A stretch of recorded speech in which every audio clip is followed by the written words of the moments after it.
Mas Sigi. Assalamualaikum warahmatullahi wabarakatuh. Selamat pagi, salam sejahtera untuk kita semua. Saya sebagai pembicara ketiga ingin membicarakan bagaimana cara penanganan sektoralnya Cengkareng ya, Jakarta Barat sektor 7. Di sini ada mungkin Instagram, barangkali ada rekan-rekan di daerah yang melakukan evakuasi namun tidak mengetahui identifikasi ular. Bisa langsung DM ke Instagram saya untuk mengetahui apa identifikasi ular tersebut. Saya akan balas cepat insya Allah. Oke, lanjut. Nah, di Indonesia ada 349 jenis ular, di mana 77 jenis diantaranya merupakan ular yang berbisa nih. Jadi kebanyakan masyarakat menganggap bahwa semua ular itu berbisa. Semua ular berbisa. Padahal hanya 10%-nya saja, Pak.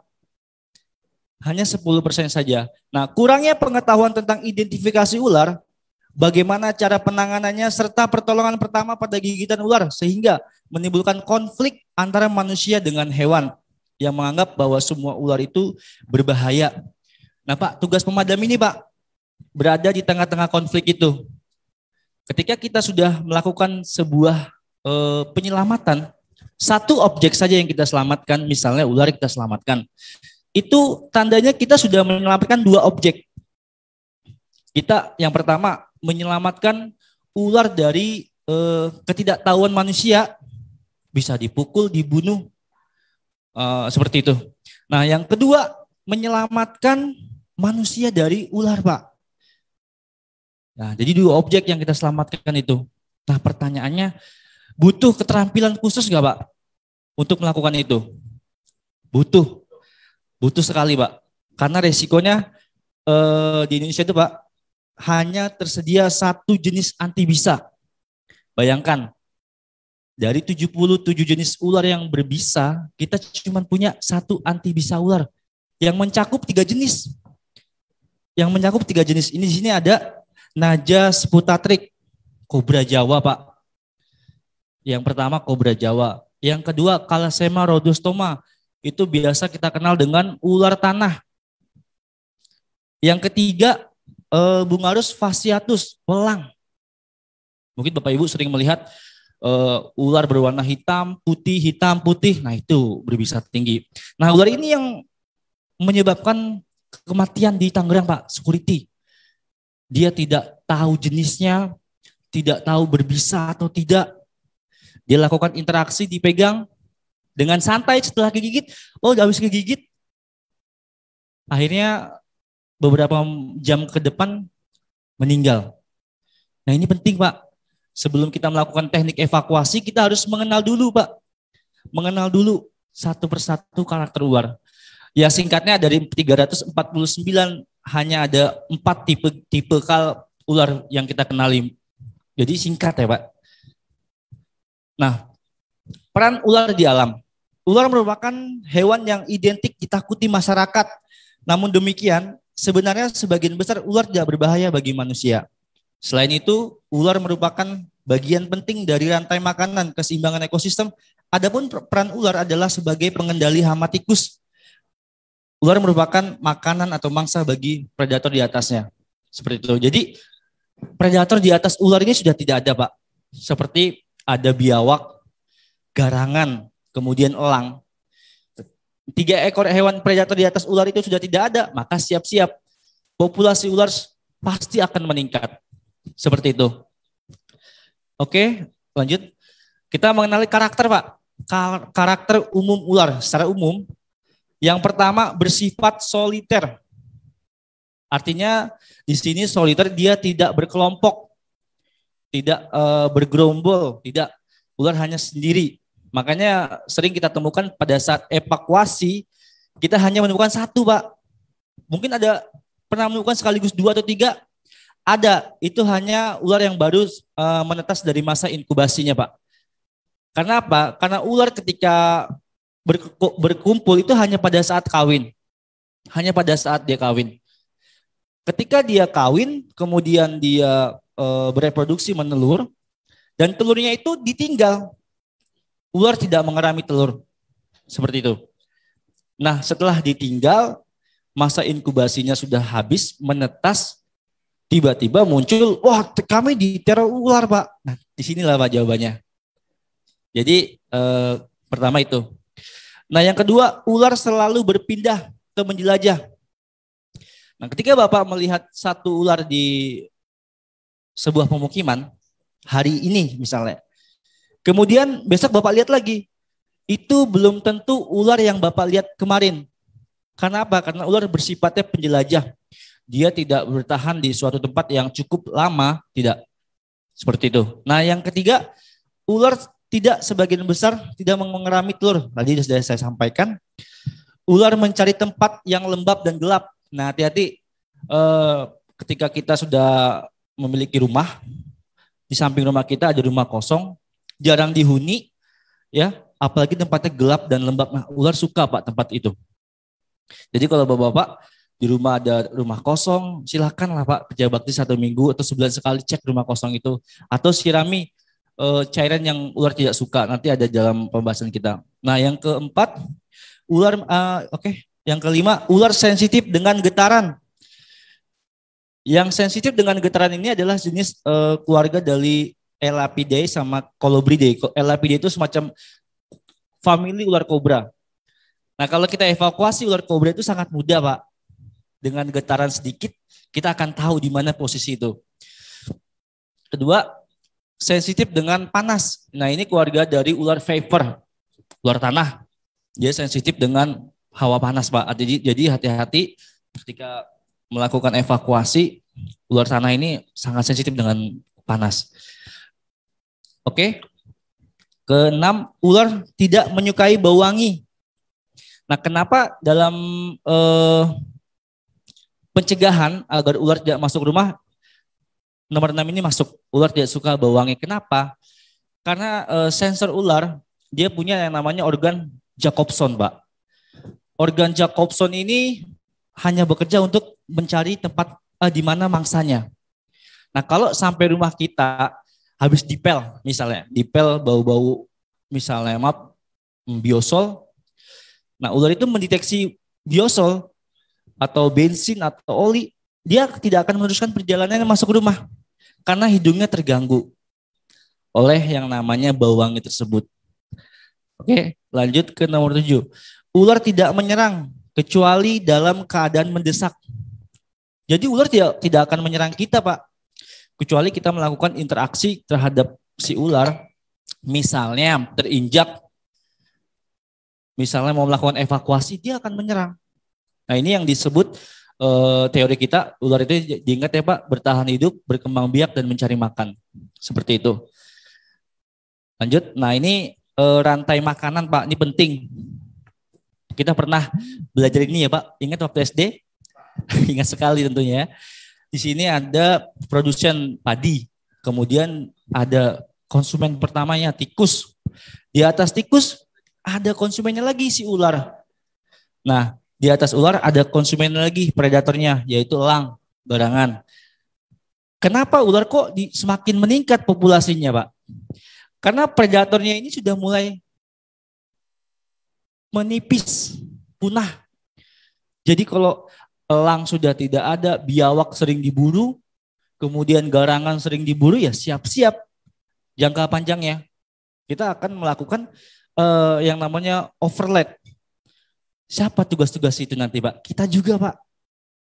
Kita tentu di situ berada di tengah-tengah konflik itu. Kemudian biawak. Biawak Pak, kalau perlu pada saat evakuasi, kita beredukasi kepada masyarakat Bu. Biawak ini tidak berbahaya bagi manusia loh Bu. Biawak, saya bawa biawaknya sebetulnya. Biawak ini mengatur keseimbangan ekosistem dari si ular. Kenapa? Karena biawak ini adalah predator si ular Pak. Jangankan ularnya, telurnya saja sudah dimakan oleh si biawak. Makanya ketika saya melakukan evakuasi di wilayah saya, setelah evakuasi saya beri edukasi, Pak, biawak ini sangat penting di pemukiman. Bapak atau Ibu takut sama ular apa takut sama biawak? Saya takut sama ular Pak. Kalau bisa biawaknya sudah saya evakuasi, saya lepaskan lagi boleh Bu? Supaya mengatur ekosistem di lingkungan Ibu. Takutnya di sini terdapat telur ular yang tidak diketahui. Seperti itu. Jadi itu penting Pak, ekosistem itu. Oke, lanjut. Nah, mengapa ular ada di sekeliling kita? Tadi sudah ada sebagian. Satwa yang habitatnya dekat dengan manusia. Kenapa dekat? Di pemukiman kita mungkin ada yang dekat perumahannya dekat sungai, ada yang dekat sawah. Nah, itu adalah habitat si ular, Pak. Siap-siap. Tapi kalau kita sudah mengikuti pelatihan ini, kita akan tahu, oh ini loh ular berbisa, ini loh ular yang tidak berbisa. Kalaupun yang tidak berbisa, biarkan saja dia berkeliaran, kecuali kobra. Kobra itu sangat berbahaya tentunya ya. Ada langkah-langkah khusus seperti kita pindahkan, kita buang ke tempat yang lebih jauh. Seperti itu. Nah yang kedua, dia mencari makan. Ular itu mencari makan Pak. Kalau Bapak melakukan evakuasi di rumah warga, dia sedang mencari makan di situ. Karena rumahnya mohon maaf agak kotor, kemudian banyak tumpuk-tumpukan barang, nah itu tempat yang disukai ular. Makanya kebutuhan ular itu masuk, di situ ada tempat lembab, gelap, tidak wangi, tidak bersih, siap-siap juga. Ini salah satu pencegahannya. Kemudian ular mencari tempat persembunyian. Jadi ular tidak bisa membuat sarang, Pak. Dia tidak bisa membuat sarang. Dia hanya memakai tempat spes-spes yang misalnya sudah ditempati tikus, ditempati misalnya gorong-gorong, lubang. Nah, dia di sana. Dia tidak bisa membuat lubang sendiri.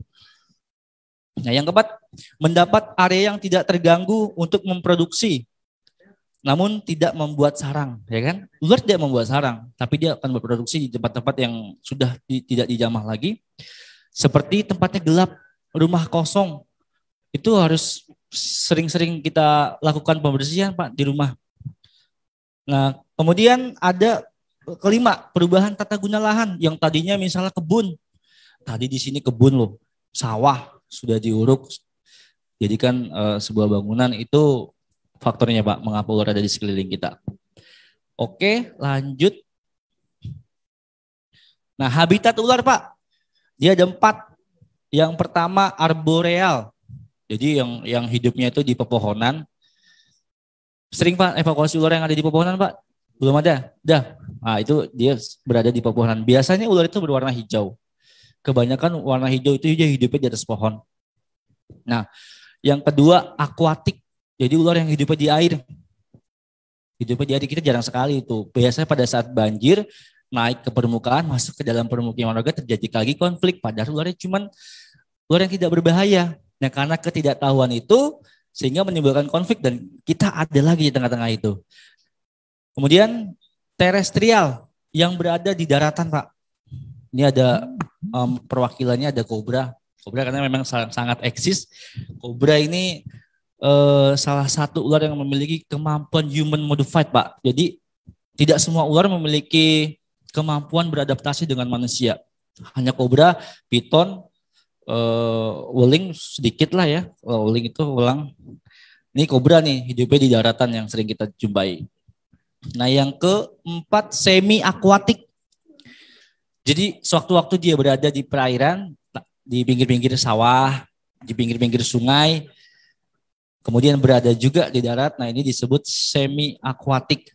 Nah kebanyakan yang ular berbisa itu dia hidup di malam hari atau nokturnal ya Pak. Kalau hidup di siang hari diurnal, malam hari nokturnal. Seperti itu. Ulang ini dia aktifnya di malam hari. Dengan ular arboreal ini aktifnya di malam hari biasanya. Piton juga hidupnya di malam hari. Nah, kemudian fakta dan mitos tentang ular. 1. Tidak semua ular berbisa, bahkan di Indonesia hanya memiliki 77.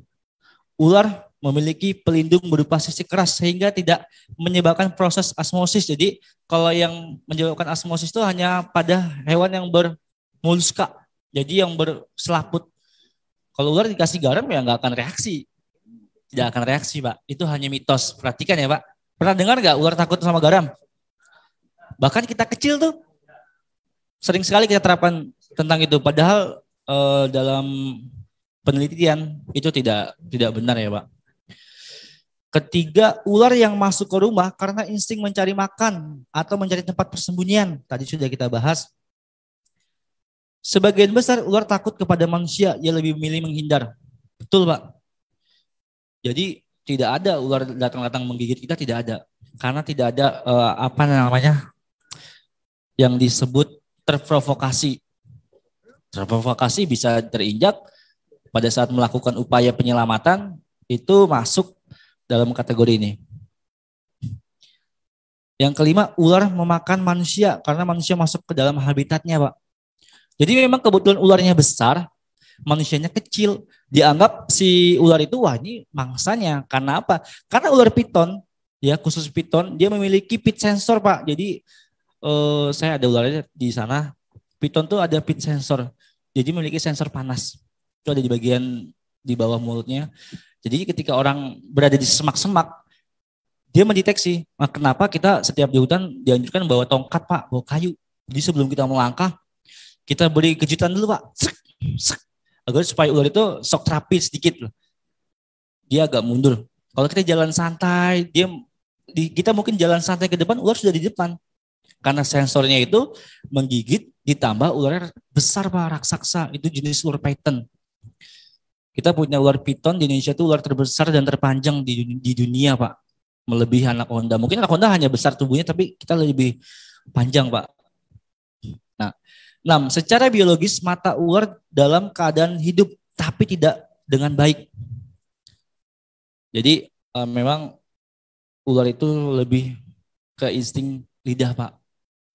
Matanya kurang begitu jelas. Jadi kalau saya dikejar-kejar ular, misalnya gitu. Padahal ular itu matanya aja rabun. Ularnya kabur sama manusia, orang yang mau jalan kebetulan ular itu larinya ke arah kita. Seolah-olah kita dikejar. Itu mindset kita tuh dioper lagi ke, gue dikejar ular loh. Padahal secara biologinya ular itu tidak bisa melihat jelas. Seperti itu. 7. Beberapa jenis ular berkembang secara ovovivipar. Ya, ada yang bertelur, ada yang melahirkan. Sehingga pada saat terbelah, mengeluarkan anak-anaknya. Terkadang dianggap harus dibakar, tidak berlipat ganda. Pernah Pak? Pernah dengar informasi ini? Tidak ya Pak? Ular itu ada yang bertelur, ada yang melahirkan. Seperti itu. Jadi mungkin pas Bapak pukul, tiba-tiba anaknya keluar. Langsunglah kita asumsikan sendiri. Bahwa ular ini tiba-tiba langsung banyak. Itu mitos. Seperti itu. Bisa ular seperti halnya kelenjar ludah. Pada ular berbisa digunakan untuk membantu metabolisme. Jadi ular itu seperti ludah. Kita buang, dia akan berproduksi terus. Kita buang, akan memproduksi terus. Oh, ular udah saya buang kok bisanya? Bisa. Tapi dia akan memproduksi lagi. Seperti itu. Oke, lanjut. Mitos. Itu tadi mitosnya. Sebagai masyarakat menganggap semua ular itu berbisa. Semua orang menganggap ular itu berbisa. Padahal dia hanya 77 dari seluruh jenis di Indonesia. Kemudian ular takut dengan garam. Tadi bisa dibahas sisi ular seperti apa. Kemudian ular masuk rumah pertanda hal buruk. Ini karena apa Pak? Karena peran ular di Indonesia itu sebagai peran yang antagonis. Apalagi waktu zaman dulu ular dipakai spiritual, pertanda petaka. Sehingga mindset kita seperti itu Pak. Kadang ada yang fobia itu bukan karena traumatik, jadi karena pembelajaran yang salah.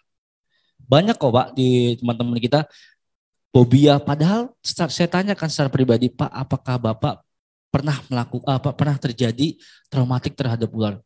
Enggak Pak, soalnya waktu saya kecil katanya.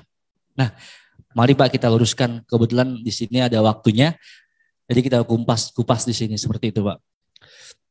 Kemudian ular merekam orang yang membunuh. Pernah juga Pak? Itu mitos. Enggak ada ular merekam orang yang udah membunuh, tidak ada. Kemudian ular harus dibunuh kemudian dibakar. Kawanannya tidak menghampiri. Harus dibakar nih. Kawanannya biar enggak datang. Itu juga mitos. Ular bisa dibuang. Itu juga mitos. Ular mengejar manusia. Tadi juga mitos sudah saya sampaikan. Oke, lanjut. Nah, tadi ini ada pacet, lintah, dan sampingnya ular. Nah, sebelum terkena garam, cairan tubuhnya imbang. imbang Pak untuk yang macet. Ketika disiram oleh garam, cairan tubuhnya berkurang, kemudian cairan yang di luar tubuhnya akan keluar Pak. Itu hanya berlaku pada hewan yang memiliki moluska-moluska Pak, seperti ini. Macet, lintah, itu bereaksi terhadap garam. Tapi kalau ular tidak. Ular tidak mempunyai yang namanya lendir di permukaan kulitnya, namun ia memiliki sisik yang melindungi badannya. Seperti itu. Oke, lanjut. Identifikasi ular menurut gigi dan posisi taring. Jadi kita cuman identifikasi dari 4 aja Pak. 4 cara ini Pak. Kalau kita menghafal 349 ular yang ada di Indonesia, nggak kelar 5 hari Pak. Jadi Bapak harus pahami ini ada 4. Yang A, ular tidak berbisa. Ya. Yang B, ular yang B, ular yang berbisa rendah.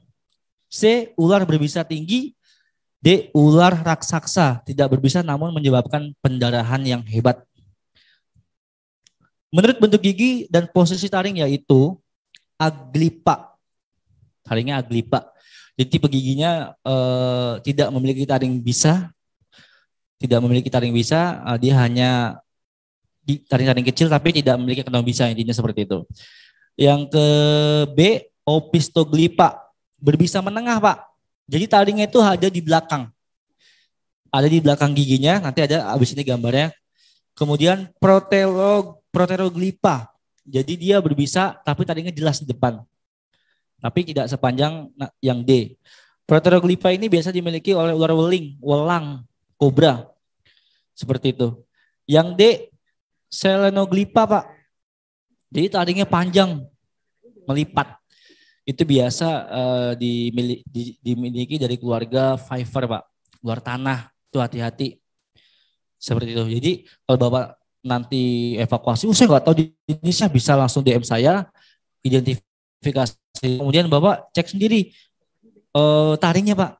Misalnya Bapak ambil 1 gelas, kemudian ditutupin karet, gini aja Pak, digigitkan ke botol itu. Kalau nanti gigi itu mengeluarkan bisa, berarti ular itu bisa ular berbisa. Seperti itu Pak. Oke, lanjut. Nah ini contoh-contohnya nih.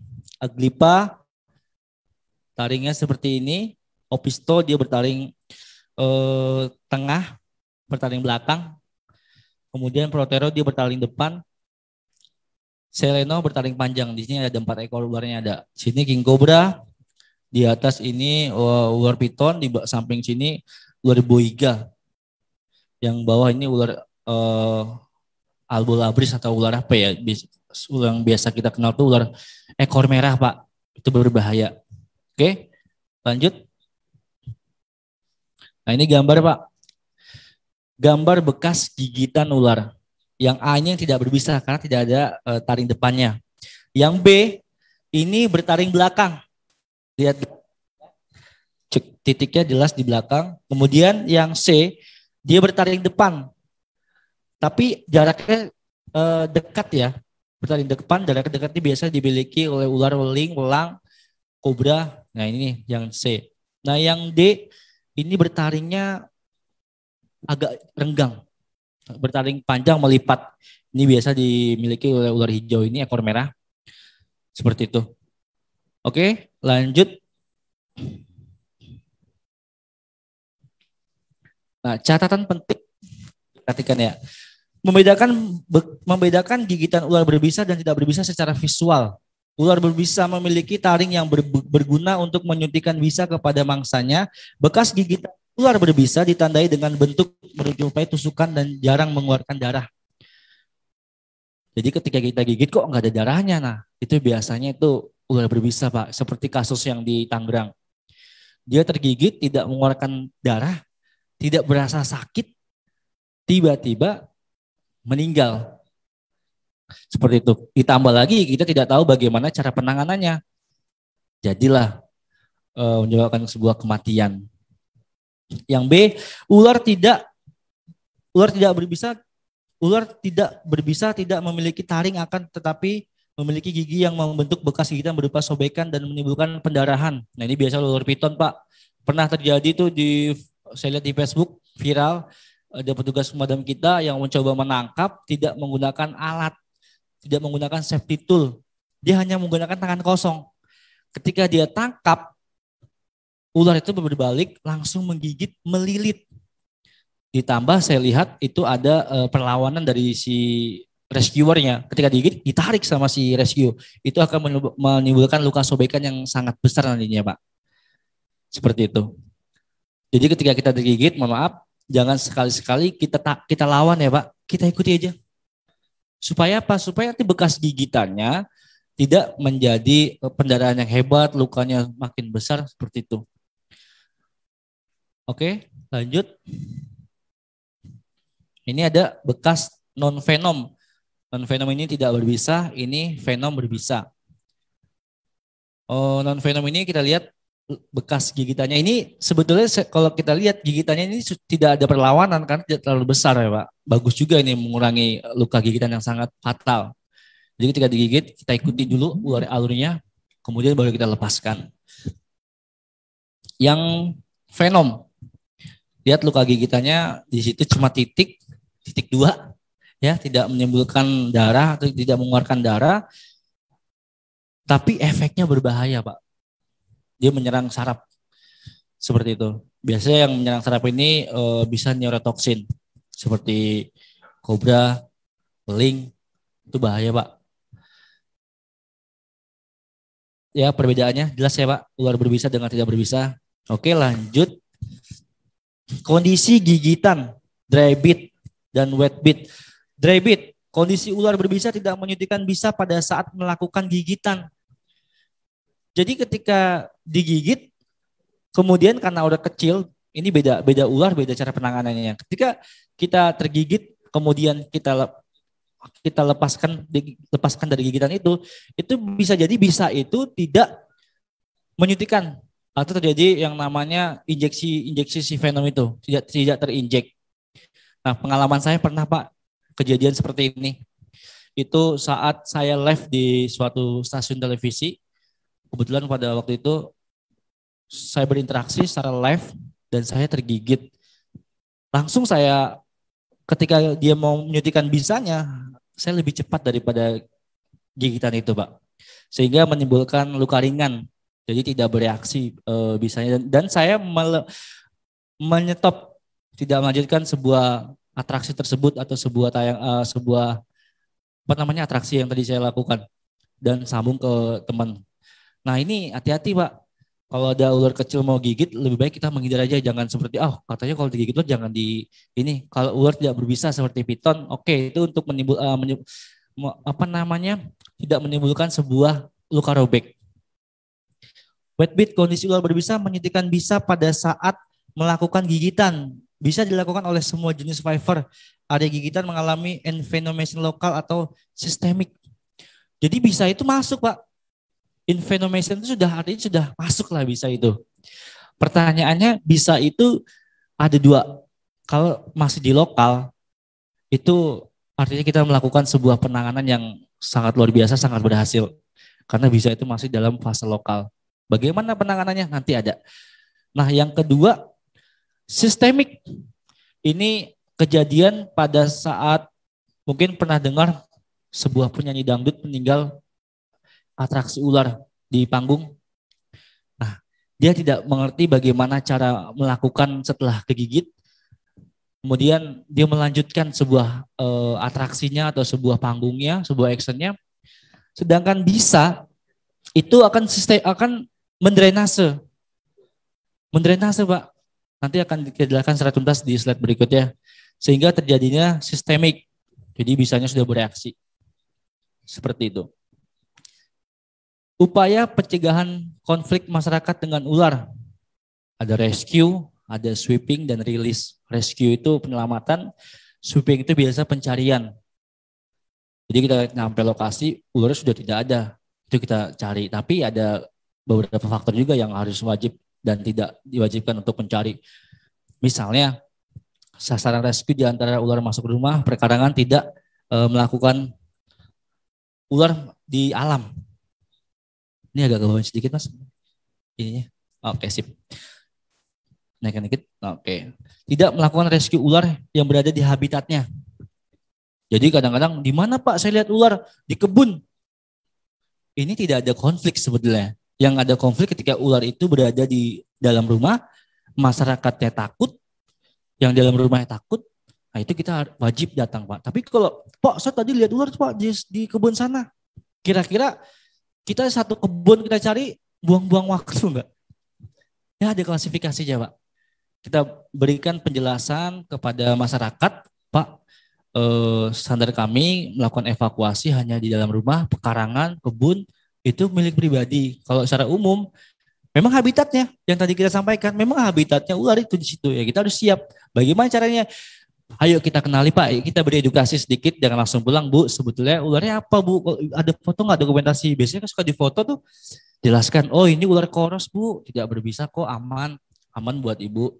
Buat lingkungan juga aman, dia mengendali tikus sama cicak misalnya, tikus, kadal, burung, dia cuma makan itu kok, tidak berbahaya. Seperti itu. Nah, sweeping dilakukan kondisi memiliki potensi bahaya berdasarkan biologis. Jadi misalnya kita sweeping itu karena ularnya udah menggigit, ya tadi kita sweeping juga di rumah. Tapi kalau sudah ular itu masuk ke dalam habitatnya, kita stop. Seperti itu. Perilisan, pelepasan. Guna menjaga ekosistem dengan mengembalikan ular pada habitatnya yang tepat. Menyelamatkan ular, perilisan memperhatikan beberapa faktor diantaranya ketersediaan makanan, predator alaminya untuk menghindari peledakan populasi overlet Pak. Jadi kita lepas, habis menangkap kita rilis, kira-kira di sini kagak ada sungai, kagak ada air, jangan dilepaskan di situ. Jadi kalau ada sungai, ada perairan, biasanya dia lebih hidup di dekat perairan, Pak. Jangan, biasanya sih kalau tugas-tugas perilisan biasanya kami serahkan ke komunitas. Banyak Pak, rekan-rekan komunitas kita Pak. Jadi Bapak bisa hubungi kami aja nanti, kami rekomendasikan di mana titik-titiknya untuk kalau Bapak-bapak untuk kesulitan melepaskan hasil rescue bisa DM saya. Seperti itu. Oke. Hal penting dalam penanganan ular. Petugas dan masyarakat harap memiliki kemampuan snake handling. Jadi kita perlu tuh Pak yang namanya snake handling. Mengenali jenisnya, memahami karakternya. Jadi kita kenali, oh jenis yang tadi disampaikan di sini ini ular yang tidak berbisa. Memahami karakternya secara biologis. Kemudian mengetahui penggunaan peralatan tiap jenis ular Pak. Karakter ukuran ular menentukan cara penanganan dan alat digunakan. Jadi tidak semua ular sama alatnya Pak. Ada yang sederhana, ada yang berat, ada yang membutuhkan tenaga yang benar-benar banyak. Seperti piton itu tenaganya kalau ularnya besar itu nggak boleh sendiri, apalagi nggak boleh bertiga berdua nggak boleh, apalagi sendiri itu sangat bahaya Pak. Ada satu kejadian di daerah Pulau Bali, security, dia duduk pada saat piket malam, tiba-tiba ada ular berukuran 2 meter kurang lebih, 2,5 meter. Tidak tahu bagaimana teknisnya, tidak tahu bagaimana resiko nantinya. Security itu mencoba menangkap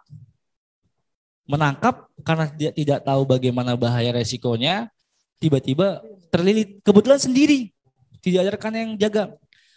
Kemudian terlilit, saluran pernapasan itu dikunci Pak. Si ular piton itu selalu mengunci saluran pernapasan si korban atau mangsanya, seperti itu. Sehingga security itu tidak memahami bagaimana tekniknya, terjadilah penyumbatan saluran napas dan akhirnya meninggal.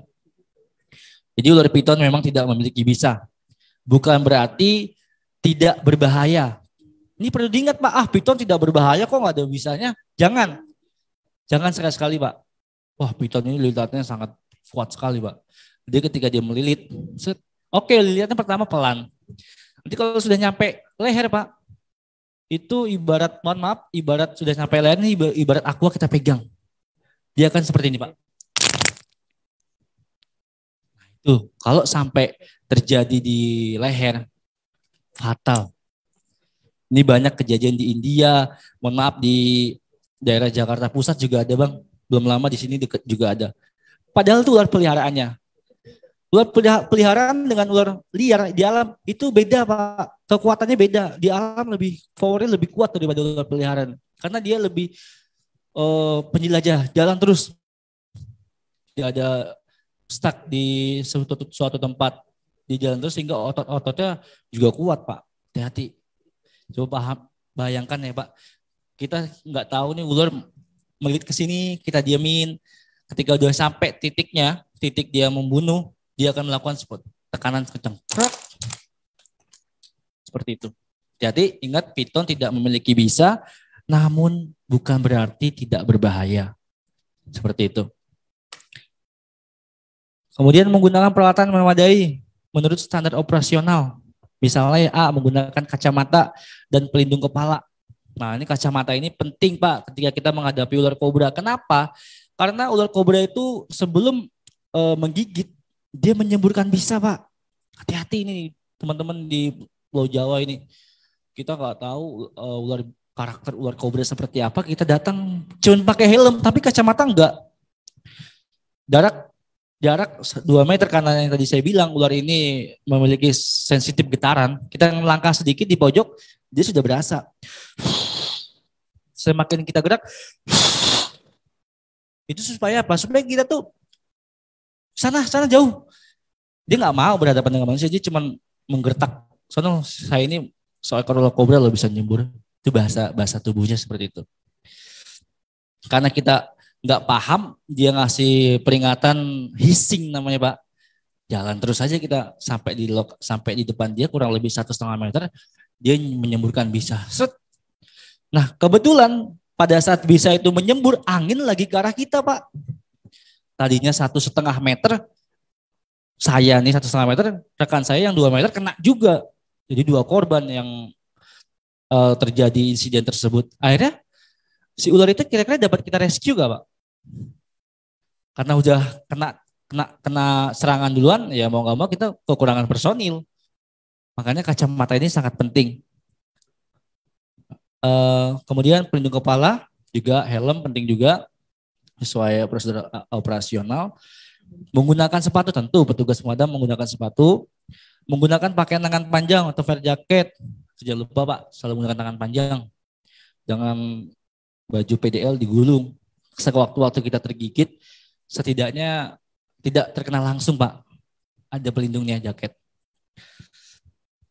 Kemudian menggunakan alat bantu atau safety tool seperti hook, ada grab stick, sarung tangan anti gigitan ular. Nah itu di Australia sudah pakai, di luar negeri Pak.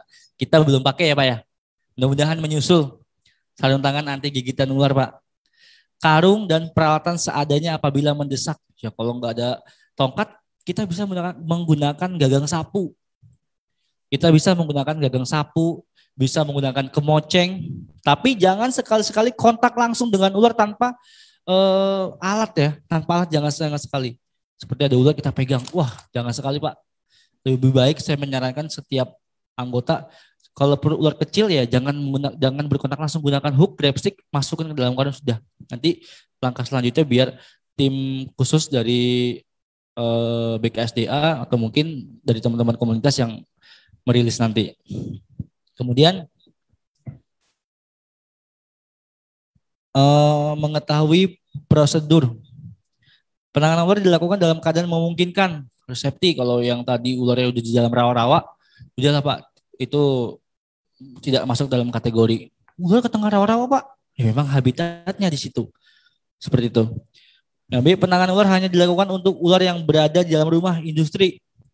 Jadi hanya di dalam rumah dan industri saja Pak. Kalau di kebun baru, kecuali di atas pohonnya itu di kalangan rumah bisa dilakukan evakuasi. Oke, lanjut. Nah, di sini ada yang namanya grab stick. Itu yang palanya seperti ini, jepit.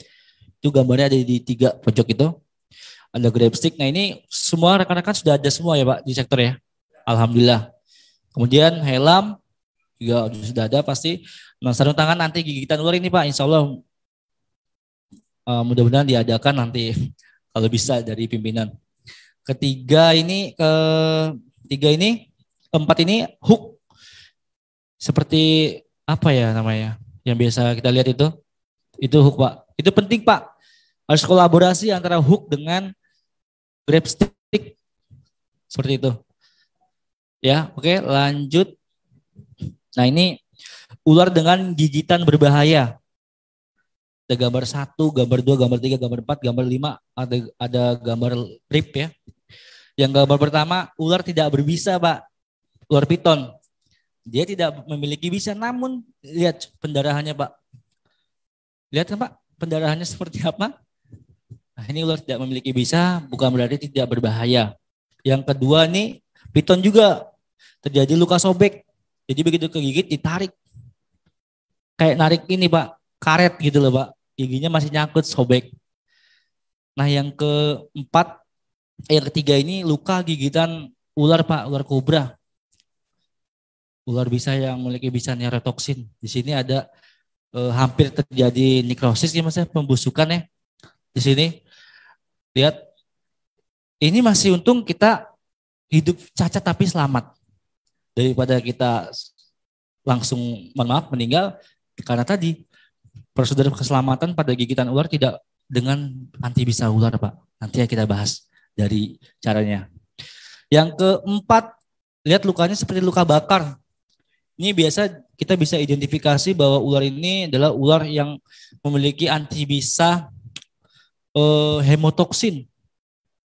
Jadi dia menyerang darah seperti ini. Biasa ular gibuk, ular hijau viper bisa terjadi nih seperti ini gigitannya. Nah, yang kelima gambar rip. Nah, ini biasanya tidak mengetahui bagaimana tekniknya, bagaimana cara penanganannya ketika digigit ular, bisa jadi menyebabkan kematian, Pak. Berat ya, Pak, ya tugas kita ya, Pak. Semoga Allah selalu melindungi, Pak. Mudah-mudahan ya apa yang disampaikan tidak terjadi lah, tidak dipraktekkan lagi, apalagi mudah-mudahan. Kemudian tips antisipasi agar ular tidak masuk ke dalam rumah. Ini jangka pendeknya. Tadi jangka pendeknya sudah dikasih tahu, menutup saluran pembuangan, Pak. Bisa jadi dari dalam rumah kita tutup, Pak, kawat. Ini perlu kita edukasi kepada masyarakat yang menelpon kita, kemudian selesai evakuasi, kita jangan langsung pulang. Kita selalu berikan edukasi, Pak. Bu, besok-besok saluran pembuangan airnya jangan langsung ngeblong, Bu, tanpa adanya kawat ram di dalam kamar mandi, supaya akses ular masuk ke dalam rumah terhambat. Seperti itu. Yang kedua, menjaga kebersihan nih, Bu. Ibu bahkan banyak tumpukan barang nih, Bu. Tolong dipindahkan supaya nanti besok pemadam kebakaran tidak kesini lagi, Bu. Itu kita perlu edukasi, Pak. Jangan setelah evakuasi masukin ke dalam karung, terima kasih Pak, kita pulang. Kalau perlu kita kasih edukasi bagaimana cara pencegahannya. Nah, ketiga, memotong ranting yang menjalar ke genting atau jendela. Jadi rumah di depannya ada pohon besar, kebetulan nyambung ke atap rumah, Pak. Itu kalau bisa dipotong alurannya, Pak, dipisah, diputus, supaya tidak ada akses nanti masuk ke dalam, ke atas genteng rumah, masuknya ke dalam rumah lagi, ke dalam genteng, asbes, nyampe lah ke bawah. Timbul lagi konflik. Siapa yang datang? Kita lagi. Kalau kita memiliki keterampilan khusus, alhamdulillah, Pak, tenang kita menghadapinya. Kadang-kadang banyak rekan-rekan kita juga yang belum memiliki keterampilan, pengetahuan, tapi dia nekat demi masyarakat. Ini yang saya sedihkan kadang-kadang, Pak. Kasihan, resikonya sangat besar kan, Pak. Tadi bagaimana luka dari gigitan yang tidak berbisa sampai menyebabkan kematian. 4, ini memelihara angsa atau anjing atau kucing, karena ketiga hewan tersebut memiliki karakter teritorial. Cuman kalau kucing saya tidak menyarankan ya, enggak, takut seolah-olah membenturkan antara kucing dengan hewan. Takutnya nanti ke depan ada yang bermasalah. Karena kucing memang hewan yang memiliki teritorial. Kedua, ada angsa. Itu angsa hewan yang memiliki jiwa teritorial, Pak. Jadi kalau misalnya Bapak Ibu di rumah ada lahan kosong, pelihara angsa. Lebih ekstrim lagi pelihara anjing misalnya, di sini ada. Kenapa? Karena angsa ini memiliki jiwa teritorial. Jangankan ular yang kelihatan, yang tidak terlihat aja, Pak, angsa. Itu biasanya dia tak lihat. Seperti itu. Kayak suara geresak-gerusuk di atas pohon, dia bunyi, menandakan bahwa ada sesuatu di situ. Dan biasanya kalau udah nampak ke depan angsa itu akan mengusir karena dia memiliki jiwa yang namanya teritorial. Seperti itu. Bila ular masuk rumah, laporkan ke petugas pemadam kebakaran setempat. Pasti kita juga itu. Nah, jangka panjang Jaga populasi predator di atas ular atau pemangsa ular di alam seperti garangan. Itu harus dijaga Pak, jangan sampai diburu. Kadang kita banyak lihat di Facebook, garangan banyak diburu, ya, biawak banyak dikonsumsi. Terus kemudian elang udah mulai tidak ada, ya udah siap-siap overload populasinya. Nah ini contohnya Pak. Ini ada burung predator, dia mau makan ular.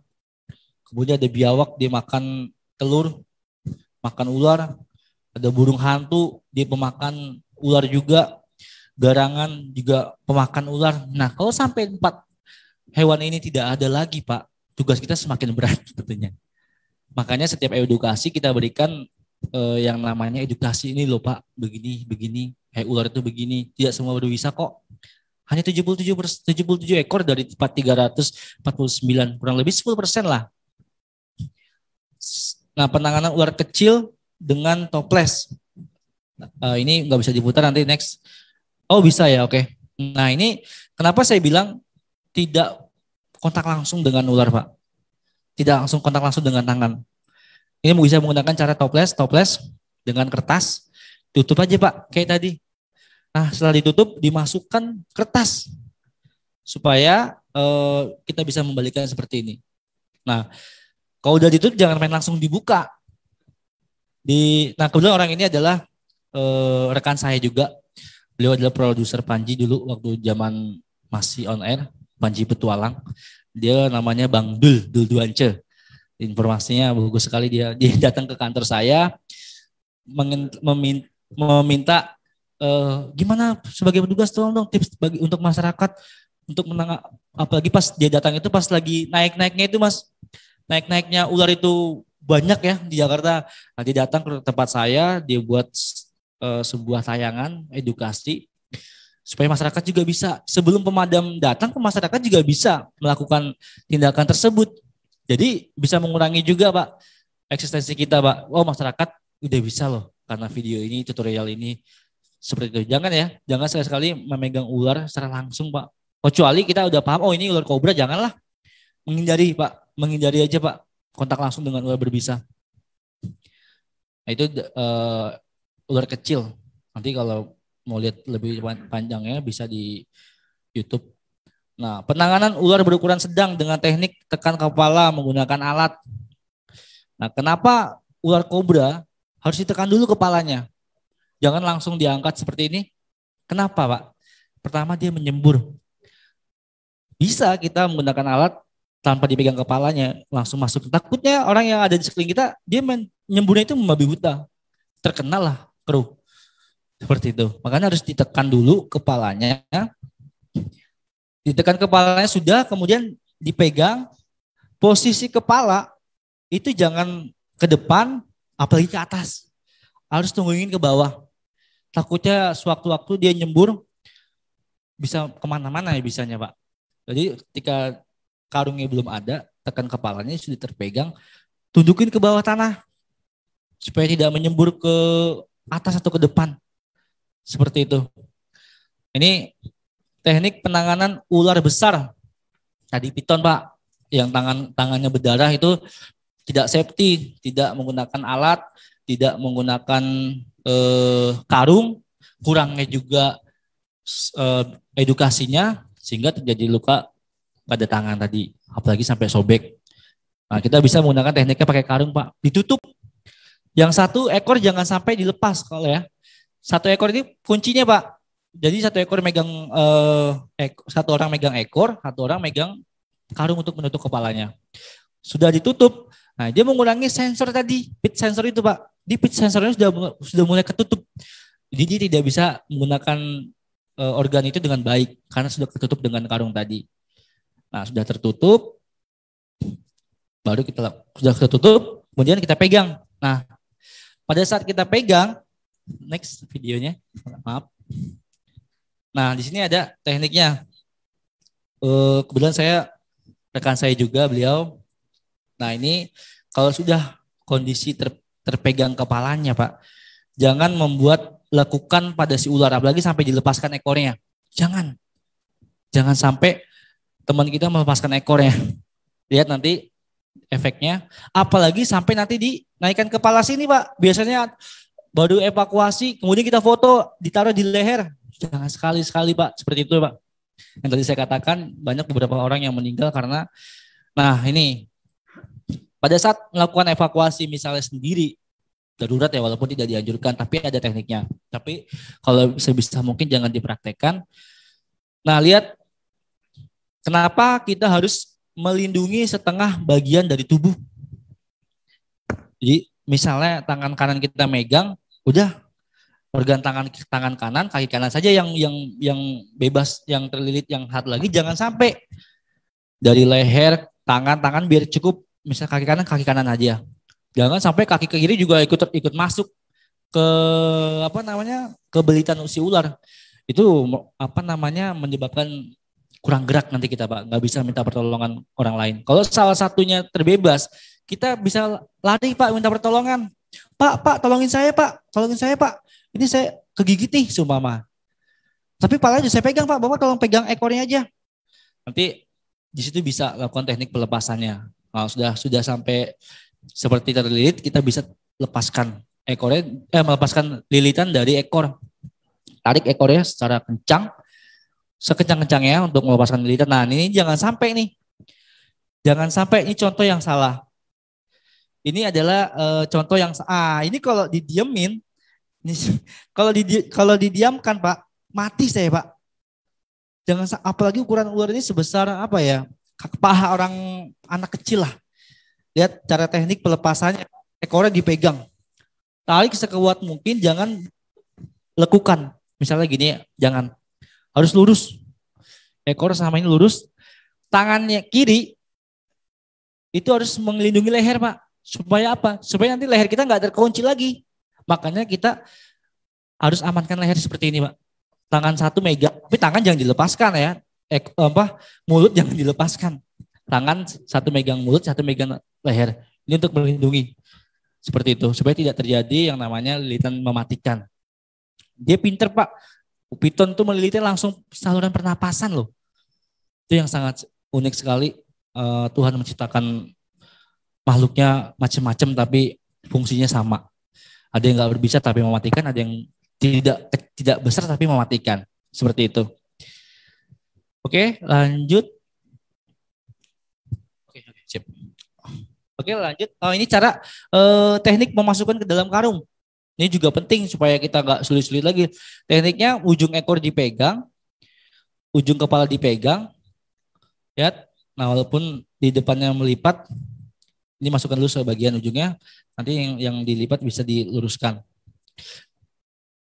Seperti itu. Nah, kalau sudah seperti ini, ada yang teknik lagi.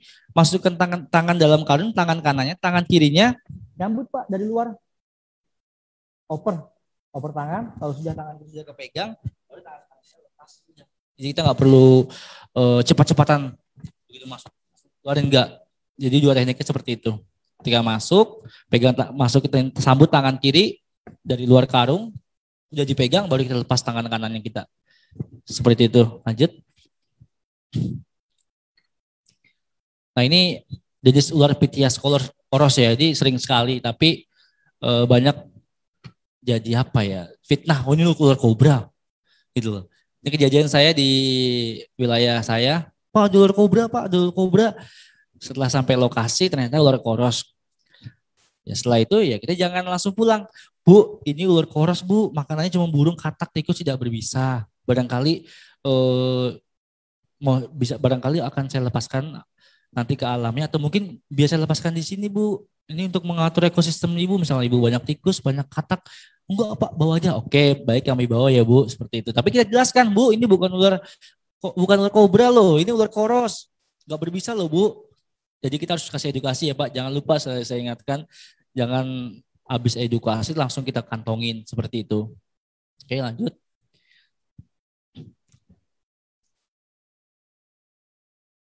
Nah, di sini ada ular genteng. Ini sering sekali nih. Apalagi di Jakarta juga banyak. Ular genteng ini tidak memiliki bisa, makanannya cuma cicak. Perhatikan ya Pak. Nanti kalau Bapak-bapak di wilayah daerah, foto aja Pak. Nanti identifikasinya biar saya balas. Banyak kok rekan-rekan kita di Indonesia tuh Pak, yang peduli terhadap lingkungan juga banyak komunitas-komunitasnya. Kemudian ular ini hanya makan cicak, dia biasanya aktivitas di atas genteng Pak. Di atas genteng, di bawah-bawah pohon, di samping-samping pot, seperti itu. Jadi ingatin, ini dia tidak berbisa dan tidak juga berbahaya. Kemudian ular pipa ya, Centrophis rufus. Ini eksis ketika pasca banjir Pak. Jadi ular kepala dua, pernah dengar Pak? Nah ini ularnya Pak, ini nggak berbisa kok. Dia panjangnya maksimal 70 cm, habitatnya persawahan, tanah gembur dan berlumpur. Jadi di got-got dia suka eksis juga tuh di pinggir ke sungai. Makanannya cuma kadal, cacing tanah dan ular lainnya yang lebih kecil. Jenis bisa tidak berbisa. Oke, lanjut. Nah, ini ular air kelabu ya. Panjangnya cuma 48 cm, habitatnya sawah, makanannya ikan dan katak. Dia hewan yang hidup di air, akuatik. Seperti itu, Pak. Ini ular jali. Ular bang jali, Pak. Panjangnya maksimal 3,5 meteran, 3,5 meter, habitatnya hutan semak-semak. Sebenarnya ini terlalu panjang 3,2. Saya cuma menemukan itu 2,5 sampai 3 meter sih. Makanannya tupai, burung, katak, jenisnya tidak berbisa. Ini emang hampir difitnah lagi. Oh ini king cobra. Karena king cobra percis warnanya seperti ini Pak. Dia memiliki corak-coraknya seperti king cobra. Markingnya lah seperti itu. Lanjut, ini tidak berbisa. Nah ini ular lanang sapi.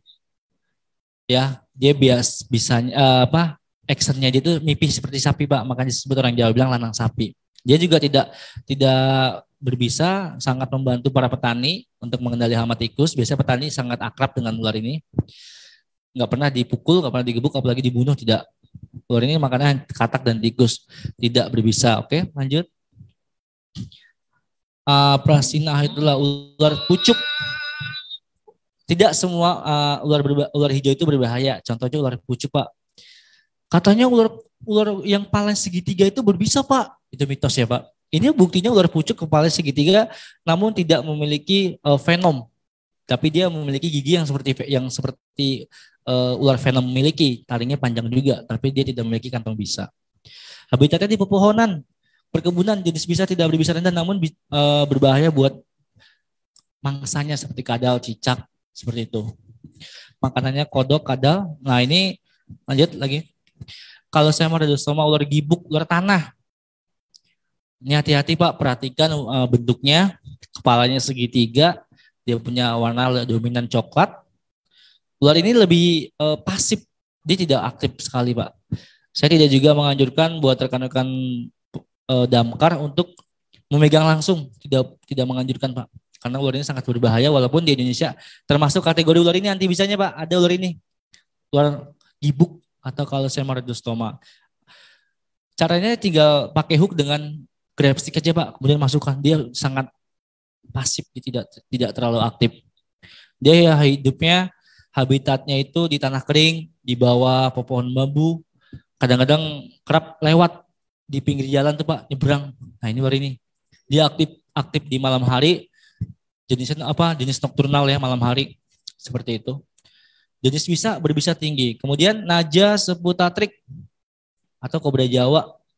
Panjang maksimalnya 1 meter lebih, di sini 1 meter, tapi saya lihat 1 meter lebih saya pernah mendapatkan itu 1 sampai 1,5.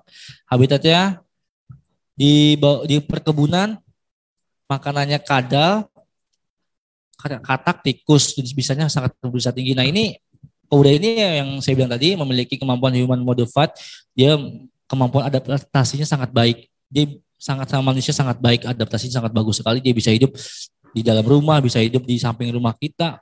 Dia bisa berkembang biak di sana. Oke, lanjut.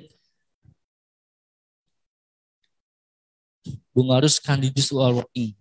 Panjang maksimal 1,5 meter, habitat lahan pertanian, pegunungan, perkebunan, makanannya kodok. Nah ini ular yang berbahaya juga Pak, kerabat dekat dengan elang.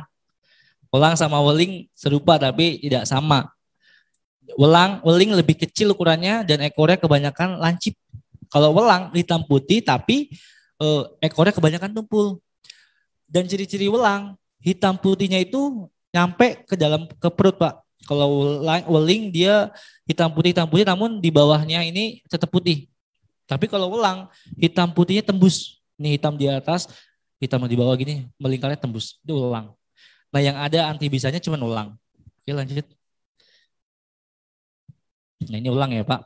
Nah first aid for snake bite incident. Nah di Indonesia kita melakukan penanganan gigitan ular itu salah Pak. Berjamaah bisa dikatakan oleh Dokter Trimalani atau pakar anti gigitan ular. Nah ini penanganan dengan cara lama Pak. Ada yang pakai batu penawar, ada yang pakai ikat, ada yang disedot. Kenapa ini tidak dianjurkan? Menurut penelitian Pak, di luar ini standar WHO ya, guideline WHO, bahwa gigitan ular itu tidak melalui pembuluh darah. Bisa ular tidak melalui pembuluh darah. Tapi dia melalui kelenjar getah bening. Kelenjar getah bening dan pembuluh darah itu sifatnya berbeda ya Mas ya. Kalau pembuluh darah sesuai dengan jalan denyut jantung, dia akan terus berjalan. Tapi kalau kelenjar getah bening, dia akan bereaksi ketika terjadinya kontraksi. Misalnya digigit kayak kasusnya Irma Bule, penyanyi dangdut ya, sorry saya sebut namanya. Dia tergigit namun tidak melakukan hal ini. Hal imobilisasi yang dianjurkan oleh guideline WHO. Kenapa diimobilisasi? Ketika bisa itu masuk ke dalam tubuh, dia hanya lewat kelenjar getah bening. Kelenjar getah bening dia akan terkontraksi ketika kita bereaksi bergerak. Langkahnya harus diimobilisasi agar supaya bisa itu tidak mendrainase ke dalam tubuh yang menjadikan bisa itu menjadi sistemik atau sudah mulai merusak sel otot jantung dan lain-lain seperti itu. Nah, kenapa harus kenapa harus dimobilisasi? Karena supaya si bisa itu masih dalam tahap lokal. Lokal ini artinya bisa ini masih di tangan ini. Penanganan itu benar. Ingat penanganan ini menentukan hidup dan matinya korban. Jadi kalau penanganan gigitan ular itu tidak dimulai dengan antibisa, tidak. Kita mulai dari penanganan awalnya ya. Imobilisasi itu sangat penting. Jadi lakukanlah imobilisasi ketika digigit ular. Pak, saya tidak tahu Pak jenis ularnya. Imobilisasi. Nanti langsung diobservasi ke rumah sakit. Nanti diobservasi di sana. Oh ini bisanya seperti ini, lukanya seperti ini. Oh ini tidak berbisa Pak. Imobilisasi hanya dilakukan 2 kali 24 jam. Slide-nya boleh di next saja. 2 kali 24 jam. Next saja. Nah, Nah, ini tadi metode imobilisasi. Jadi kalau dimobilisasi itu hanya 2 kali 24 jam. Kalau imobilisasi kita berhasil, itu bisa tidak menjadi sistemik, Pak. Jadi kita tidak perlu membutuhkan antibisa. Coba bayangin, Pak, 77 jenis ular di Indonesia, itu kita cuma punya 1, Pak. Ular itu hanya ada di Jawa dan Sumatera, dan Kalimantan juga ada ular belang. Pertanyaannya buat teman-teman kita yang berada di Papua, di Indonesia bagian timur, kalau tergigit apakah masih bisa berharap selamat Pak? Bisa. Dengan cara imobilisasi tersebut. Seperti itu. Ada antibisanya seperti ular king cobra, ada antibisa di Thailand. Tapi kita butuh berapa lama untuk ke sana Pak? Tapi kalau menggunakan cara metode imobilisasi apa yang dianjurkan WHO, itu banyak yang selamat. Karena bisa itu masih dalam tahap lokal. Biasanya kata dokter terima hari ini itu kita tergigit oleh hewan ya, misalnya kayak kalajengking. Itu bisa itu kalau ini bisa keluar dari saluran pembuangan seperti keringat, seperti urin, seperti buang air besar, itu bisa keluar. Tapi kalau sudah sistemik, wah dia sudah merusak.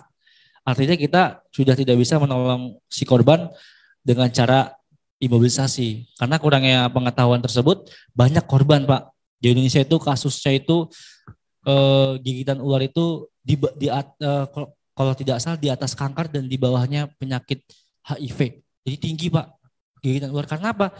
Kurangnya pengetahuan tentang penanganan gigitan ular Pak. Jadi karena kurangnya pengetahuan itu, kita nggak tahu caranya, masih disedot, masih disayat. Karena bisa itu sekali lagi tidak melalui pembuluh darah, tapi melalui kelenjar getah bening. Seperti itu. Nah, secara garis metode imobilisasi, identifikasi, deteksi fenom. Jadi setelah di rumah sakit, sampai nanti di rumah sakit deteksi, di observasi gigitannya. Misalnya sekarang tanggal sekian, jam 12. Catat jam 12. Oh, nanti 2 jam kemudian diobservasi, ini bisanya ini masih menyebar enggak? Pembengkakannya masih menjalar enggak? Kalau bisanya masih di situ, itu yang dinamakan keberhasilan dalam penanganan pada gigitan ular. Coba, pertama pada gigitan ular berbisa tinggi dilakukan mengacu pada guideline WHO 2015 dan pedoman BPOM 2017. Seperti itu. Oke, next. Tadi langkah pertolongan pertama ya Pak, gigit ular itu merupakan faktor penting. Sekali lagi, langkah pertama pertolongan pada gigitan ular berbisa tinggi merupakan faktor penting. Keselamatan korban gigitan ular berbisa di mana menjadi solusi ketidaksediaannya antivenom. Hal ini dilakukan oleh orang awam atau tenaga kesehatan dengan peralatan terbatas. Catatan, pertolongan pertama bertujuan mempertahankan bisa ular tetap berada di fase lokal, di mana fase ini tidak dibutuhkan antibisa. Jadi antibisanya nggak perlu Pak. Kalau sampai penanganan awal ini sudah benar. Yang diperlukan, misalnya udah terjadi pembengkakan, sudah gagal napas, sudah nekrosit, itu butuh yang namanya serum anti bisa ular. Seperti itu. Oke. Tadi ini tenangan korban sudah disampaikan di P3K ya. Jadi ketika terjadinya gigitan, tenangkan korban dulu. Sabar Pak, tenang dulu ya Pak. Bapak ada dokumentasi nggak Pak ularnya seperti apa? Atau ciri-cirinya Pak seperti apa Pak? Ciri-cirinya dia mengembang Pak, menyembur. Wah, kobra ini. Kalau dia menyembur, mengembangkan tudungnya, pasti kobra misalnya seperti itu. Identifikasi ular bisa diketahui dari bekas gigitan dan keterangan korban tentang ciri-ciri ular yang menggigit. Dalam kurung perlu diketahui apakah bekas gigitan berasal dari taring ular berbisa, gigitan ular tidak berbisa, atau gigitan hewan selain ular. Yang kedua, melihat gejala apakah terjadi rasa takut, pusing, mual, gemetar, berkeringat, dan tindakan irasional. Jadi kurang tindakan yang di luar nalar kita lah Pak. Tanda klinis meliputi bengkak, terjadi nekrosis, dan infeksi menyebabkan cacat. Yang tadi dalam foto tadi itu udah nekrosis, tapi alhamdulillah Pak selamat. Jadi ada 2 faktor nih Pak kalau digigit ular, mati secara cepat, hidup cacat. Tuh Pak. Maka risiko kita selain api juga diperhatikan Pak. Ular ini sangat berbahaya, risikonya sangat tinggi. Ya. Jadi langkah terbaik kalau bisa jangan sampai berinteraksi. Walaupun ada ular piton, ular sanca atau ular kobra, kalau bisa jangan dipegang pakai tangan. Kalau bisa, kalau cuma jauh-jauh. Orang aja khusus jangan ada lingkaran orang di sekeliling ular itu, supaya nanti kalau dimasukkan ke dalam karung menggunakan grab stick tidak ada semburan kemana-mana. Seperti itu. Oke, yang memposisikan kepala korban ke arah samping dengan mulut lebih rendah, mencegah aspirasi jika terjadi muntah. Itu udah. Catatan, apabila ternyata gigitan ular berbisa, maka penanganan sebatas pertolongan pada ular tidak berbisa. Kalau bukan berbisa ya, ini gigitannya tidak berbisa, luka sobekannya besar, itu biasa ular piton Pak. Next. Langkah pertolongan lanjutan dilakukan oleh tenaga medis. Jadi kalau udah pertolongan pertama, tetap biar medis yang melakukan pertolongan. Pemeriksaan fisik dan identitas. Pak, Bapak dari mana? Kita periksa. Tanya identitasnya dari mana. Kemudian yang ketiga, penilaian klinis. Takutnya saya digigit ular mematikan nih Pak. Tenangkan lagi. Kadang-kadang kita takut sama ular tuh bukan karena traumatik, karena jangan di situ tuh, itu ada ular berbahaya. Jangan di sana. Itu biasanya dari pembelajaran tuh Pak. Jangan lewat kebun itu ada ular berbisa. Padahal secara biologi ular itu tidak berbisa. Kadang-kadang penyampaian itulah yang membuat kita, mindset kita tuh udah tertanam. Padahal kita belum tahu sesungguhnya. Seperti itu. Keempat, pemberian antivenom yang sesuai setelah masuk fase penyebaran sistemik. Jadi ya benar, pemberian antivenom itu kalau sudah menjadi fase sistemik, kalau belum terjadinya fase sistemik, tidak perlu bisa seperti itu.